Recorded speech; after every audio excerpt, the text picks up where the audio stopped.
For those of you who don't know JP, JP is he is an expert.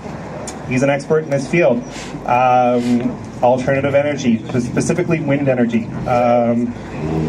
Kind of welcoming that we're here on a pretty windy day, and it would be really nice if someone like JP could actually work in the territory as opposed to having to fly out himself to go and do work.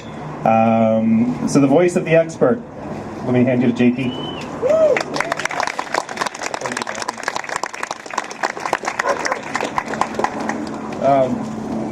A green economy is the vision that I would like to see for this territory.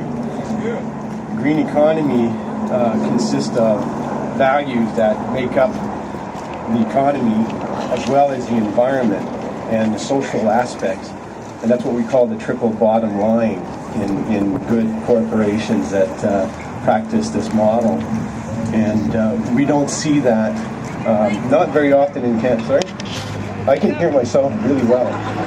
Sorry about that. So really, the problem in this country is that we don't really have a triple bottom line. It's always about the economic side. And as you know, the way it operates, my companies operate here. Is this better?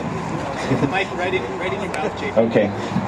The way it works is that it's all about the company has to make a profit, and the shareholders are not usually living here.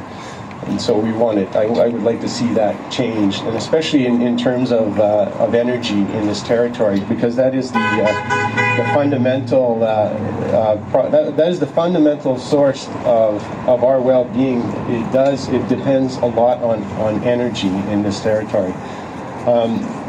What I'm trying to get at is green energy is really what we need to be developing here. Exploring for natural gas is not really an option in my mind. You all know what that implicates. You know, the erosion of soil and water and air. But I think, you know, the vision that I have for this territory is building a renewable energy sector that will dominate the territory forever.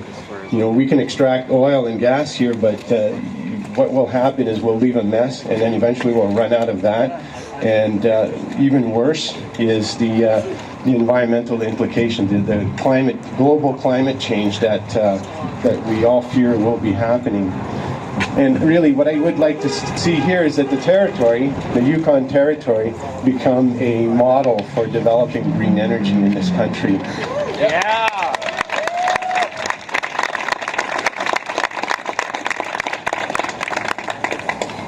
We can do that. We're not very big population. We're only about 35,000 people here, and we have a lot of great minds. A lot of not minds like companies that go extract, like minds, people that are educated and are able to make such things happen. You know, there's a lot of wind energy potential. There's a lot of solar energy potential. We have a lot of hydro potential, and we can mix all these things together and in a very elaborate form to create this green economy, this green energy economy. It's not going to be easy. It's going to be difficult. But because we have such a small jurisdiction, we should be able to do this, and we should be able to set an example for the rest of our country. That here, the Yukon being a green territory, one that can develop renewable energy. That's really what we should do here. That's what we are able to do. And you're all standing here. You're all leaders. Just the fact that you're here because you're concerned and you come here, you're leaders.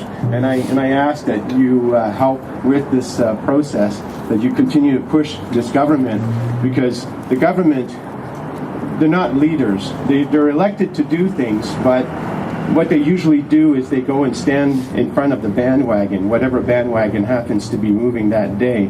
That's usually how politics works. And in order for us to make them move in that direction, we need to pressure them and keep that pressure on them. I mean, do you guys want a green economy? Do you want green energy in this territory? Good. Then I plead with you to put that pressure on this government. It doesn't matter who's elected. they're going to need your help to create that.